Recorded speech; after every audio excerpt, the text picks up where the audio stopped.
Also from my side, welcome to the workshop. My name is Philipp Podzus from the German Aerospace Center. And now I would like to stay in the context of RoCS and continue with my presentation about simulation pure fidelity for Rotorcraft certification by simulation. And in one of the main work packages within the project, we are asking ourselves the question, what does a simulator really have to provide in order to be used for certification purposes? Therefore, I will give you an overview on the upcoming slides on how this question is being dealt with within the project. I'll start with the general objective of the work package, the methodology and the approach that is being followed. The simulator facilities that are available within the project for simulator testing, the general simulator setup that will be used for reaching the project's objectives. And then I'll finalize with some final steps that will be conducted in the work package. One of the objectives is to define simulator queuing fidelity metrics and to determine their use to evaluate simulator facilities that will be used for certification. Now we take these metrics to investigate and assess the influence of simulator queuing elements.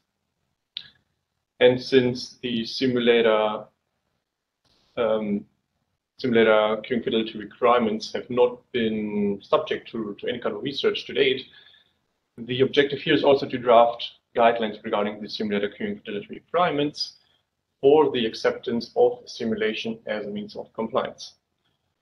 And of course, these requirements should be minimum requirements in order to maximize the benefit of complementing flight tests with simulation. In order to reach the project objectives, the following methodology is being followed. So here we can see, first we have an initial evaluation phase where we start with the CSRFA task selection. And CSRFA here stands for Certification Standards for Rotorcraft Flight Aspects. And these are basically the certification tasks that have been selected from the CS29 and will be discussed within RoCS. After this task selection, the key elements of these tasks will be identified. And here, the task requirements are assessed to determine the relevant areas of interest in terms of queuing requirements. After the task selection, an initial evaluation of the required fidelity on a component level should be undertaken. And here the intention is to perform this step together with subject experts and those with experience in certification. After the initial evaluation, we have, which is here depicted in red, the interim evaluation. And during this phase, we want to explore the specific areas of interest in simulate test campaigns to confirm the component fidelities that have been defined in the initial evaluation. And the outcome of this interim evaluation should ideally be a component fidelity level requirement for all the CSRFA tests. In a final evaluation, we want to confirm that the perceptual fidelity is really sufficient to perform the CSRFA tasks. And this step is required because we also want to confirm that the fidelity of all components have been adequately considered. And if this is not the case, we have to start another iteration step. So we go back to this component evaluation here and start this process again. Now is this component evaluation being performed? For this step, we plan to use in RoCS a similar approach as proposed in the update of the FSTD requirements, which is a task from the rulemaking task 1 and 6. And here, basically, the simulator will be divided into different elements. elements like cockpit layout and structure, instruments, or visual cues.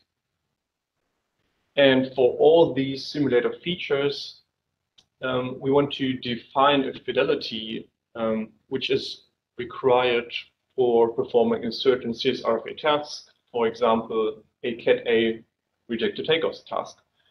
So all these empty squares here, which we can see here, should be filled with a specific fidelity level.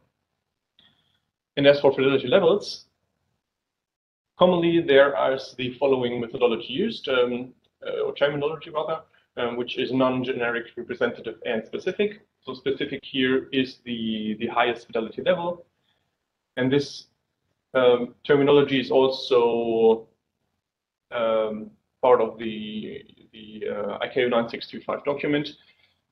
However, in order to avoid any kind of confusions here with this established method and the method that is being used here in RoCS, which is slightly different, the proposal is to use different terms. The first proposal here is to use the terms none, low, medium, and high. And of course, for all these terms, a definition is given based upon the feature. And then these fidelity levels will be defined for two certification credit categories, which can be seen here.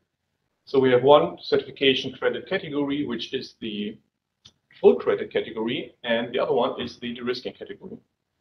Full credit category means here basically that the simulator and all its respective components with the fidelity levels is capable of replacing flight tests for compliance demonstration. So flight tests will no longer be needed here. And as opposed to this, the de-risking category means that the simulator provides some relevant input and then some relevant results for the final tests in flight tests. So for compliance demonstration, this fidelity levels in the de-risking category is not 100% feasible, so flight test is still required. And coming back to this methodology flowchart, once all the fidelity levels have been defined and assigned to the respective CSRFA tasks, they will be confirmed or revised by using pilot simulator techniques. So here's a significant difference between the established method of the simulator classification of training simulators and the method that is being used within RoCS, which is basically a classification of certification simulators. Because the difference here is that the fidelity levels have not only been defined based upon experience, but also by using targeted research efforts in simulator facilities. And speaking of simulator facilities, we have a couple of them available within the project to use. For example, some main facilities at partners. For example, the air vehicle simulator at the German Aerospace Center, the HeliFlight R at University of Liverpool, or the helicopter pilot station at the Netherlands Research Center. And here the AVAS, for example, features a large motion platform and a cockpit that is a replica of the C-135 helicopter. Also, the simulator at the University of Liverpool features a motion platform, however, rather medium or short stroke hexapod. And it features a generic cockpit. And as opposed to the two simulators here at the left, the right one is a fixed base simulator. However, this simulator has the feature of simulating the outside world by using either a projection system that can be seen here, or by using virtual reality devices. So we can see in the top picture that projection system is turned on and the simulator is only used with its projectors. And in the bottom picture here, the projection system is turned off, but instead the outside world is represented using this VR device, and the pilot sees what is depicted here in the picture. Apart from tests at partner facilities, the plan is also to do some tests at Leonardo helicopters in order to apply some of the testing methods and testing metrics that have been developed, apply these metrics to an engineering or an industry simulator at Leonardo, and therefore we have the opportunity to use the AWARE simulator, which is a fixed base simulator, or a newly developed simulator that will be built as part of the RoCS project, and it will feature an AW139 cockpit and an AW609 cockpit. Coming to the simulator setup that is being used in the partner facilities. So generally, for the piloted simulator test campaign, the subject is mainly the perceptual fidelity. So basically the influence of the simulator queuing elements. And this perceptual fidelity will be assessed by collecting subjective feedback from pilots using metrics, questionnaires, and general comments. So here on the right, we can see some of the questionnaires. I don't want to go too much into detail here, but for example, you can see the Fuer rating scale or the motion fidelity rating scale. But besides all the metrics and questionnaires, it is also quite interesting to look at the simulator data of the piloted simulator test campaigns.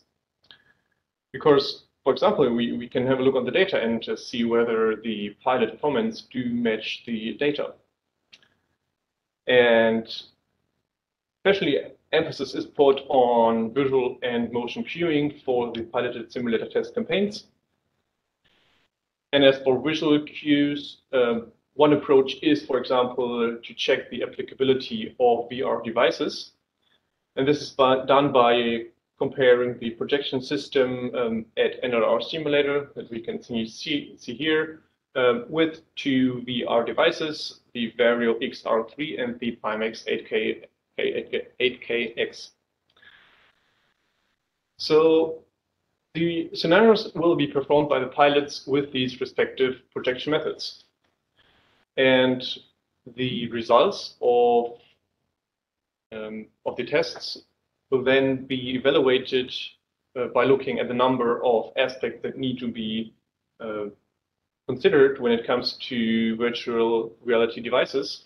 For example, how good was the resolution of these devices? How was the comfort? Was maybe one device more comfortable than the other? Was the task performance adequate? Or how was the available field of view? Was there enough field of view available? And especially this aspect of the available field of view is quite interesting because in large simulated facilities with a lot of projectors, all these prediction systems are quite expensive.